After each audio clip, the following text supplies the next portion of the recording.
Hi, well, thank you for joining me.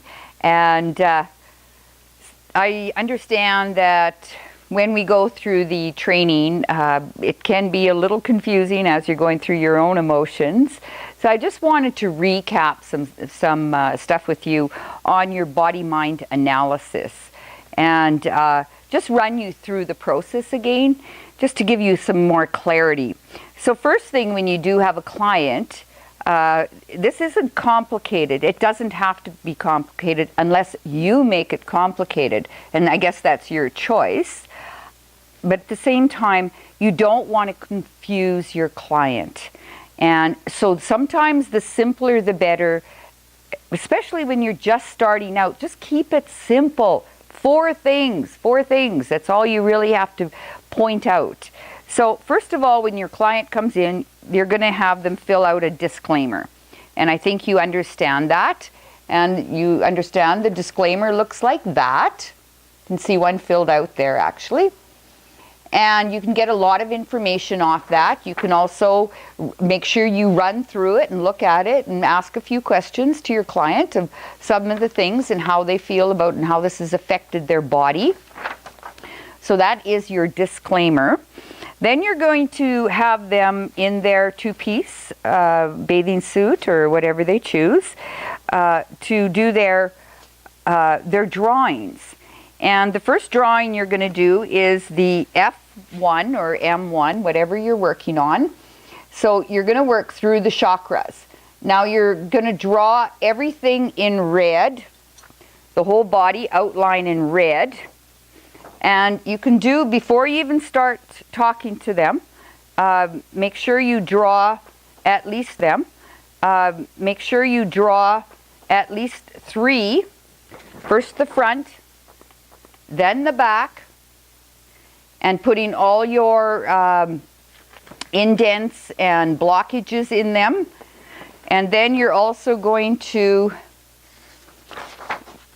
either trace the front into the next template. So this is top-bottom percentages, so just the percentage split from top to bottom, and the quality and quantity of flesh on their body.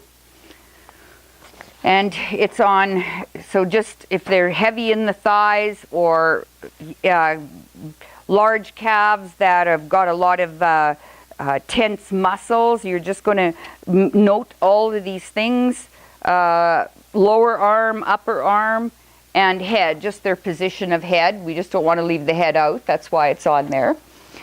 And then you're going to do, that's the 3 that you're going to do first, and I would just do those. Then you can start talking to them. Make sure you're not just sitting in the chair analyzing their foot stands or stands and foot point. You're going to actually get up and start working with them. And as you're working with them, jot down what you see in all the different chakras. So next is the base chakra. Uh-oh, little wind coming up. The base chakra. And do they have a big buttocks or very lacking tissue? Is it tight tissue? That's all you're going to make as a quick note there. You're also going to note the container. Is it a large container? Now that's the bone structure. Or is it tight and more like a very small hips or narrow hips? Sacral area, is there any blockages in the sacral area? You're also checking the back of them, and it's all around, even though we're just reading the front, but the chakras you're going to read from all around, front and back. And then sacral chakra, is there tightness in there? Maybe it's low on one area, or is there a lot of, sometimes they can have a big belly, so you're going to note all of those things, what the breasts are like, and maybe heavy protection. Just realize that you're going to make notes about the arms on different sheets. So this is the chakra itself, what you're seeing, and then throat, and then crown and brow. So that's very, very simple. You're going to be marking, you can note the chakra. Let's say if they're busting their back, you'll put a note here, but you're actually going to show it on the back side, on the next template. And that's going to be F2 or M2, And here you're doing right and left comparisons. You're only comparing from one side to the other. So what's the ankles like on one side to the others? What's the calves like on one side to the other? Then you look at knees. One knee might be locked, one might not be. So you just note all these simple little things. Thighs, maybe they're sprung apart, a lot of tissue between the thighs, or maybe a lot of heaviness in the thighs. That could be a lot of teenage defiance. And then hips is one side, with one hip higher than the other or lower than the other, what kind of leg frame they've got, and if there's a twist in the body, upper body twist, and shoulder rolling, maybe they're rolling their shoulders this way or one shoulder back. You're making all of these just simple little notes. Keep it simple, but you're talking to them the whole time. You're touching their body, they're showing them, asking them questions. What happened in their childhood, or just keep them feeling like you're really connected. You're not just sitting there analyzing them. This is the therapy. You're working with them as you're writing these things out.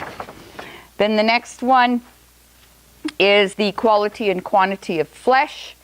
Keep it simple. If there's a lot of heaviness, you're just making notes in here. And these are all the writing, remember, is done in blue and black. And all the drawings are done in red, so that they can see the difference, because this is visual and audio at the same time.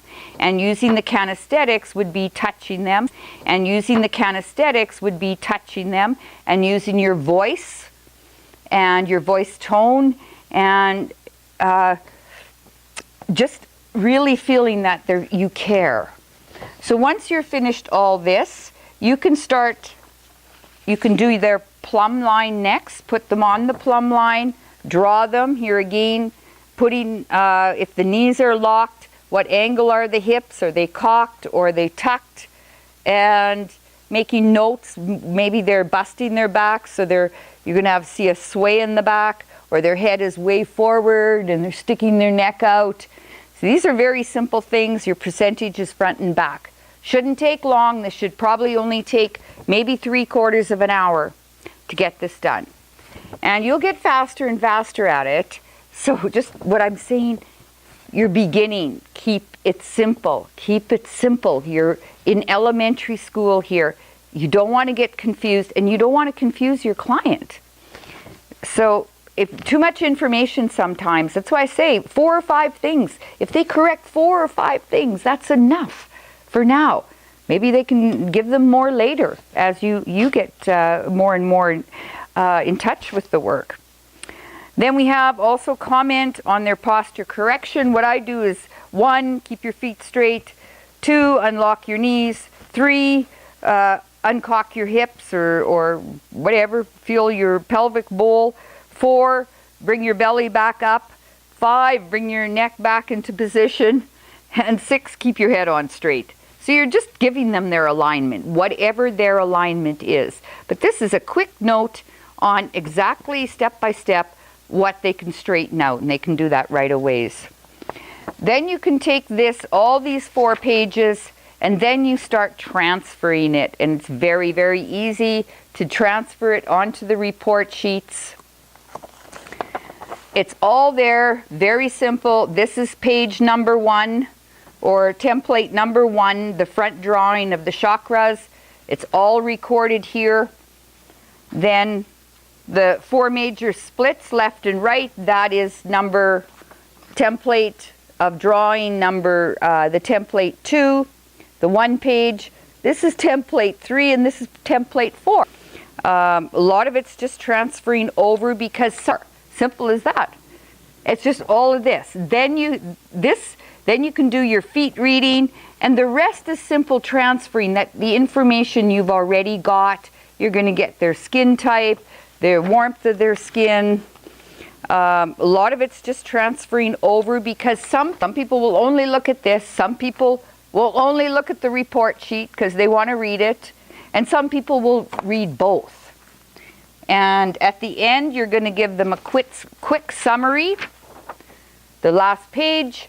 Just a quick summary of what you see, what the changes that they can make. Make sure It's positive things, and also be real. Things that they need to change. Don't pussyfoot, but don't be too harsh either. We say, you know, you are square. We say you're somewhat square-ish, or you always bust your back. No, you usually, or sometimes you bust your back to please others. Give them some play so that they can relate to it, so that they're not going into defense, but you do have to be real with them. Then give them a few things in through here, different things that they can, therapies that they can use that would help them, maybe like yoga or deep tissue massage, reflexology, emotional release trigger point, and of course always to come and take our classes too, where the learning really is. And make sure you sign it, and you give these people their reports. You can keep a copy for yourself, for your own records, and if you're doing case studies or doing your logbooks, you need these copies of these actually to submit to get your government certificate.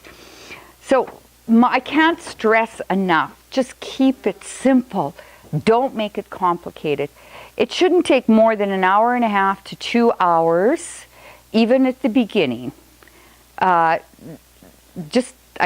keep it simple, and then you can get deeper and deeper. The faster you get, the deeper you can go. So be easy on yourself. You're learning. I can't say that enough. You're learning, and use your books, and you will start to get this. But if you get all hung up on getting it complicated, it shuts down, and it's all in the book. Keep it simple to the book, and then after, you're going to just start reading automatically. You'll start seeing layers and layers and layers the more you get into the work. But if you go complex right from the beginning, something seems to shut us down, and that is not how the work works. It's about you sharing simple things with other people and using psychosomatic languaging. Don't get complicated. Simpler the better. And I'm going to stress that. So, until then, have fun reading people. Have fun connecting. And just be you. The more you are yourself and you share what you've learned through your process, that is the therapy. And the more you are speaking to others about it, the more you're healing your own body, and that's what this work is about. So until then, we'll see you on the other side.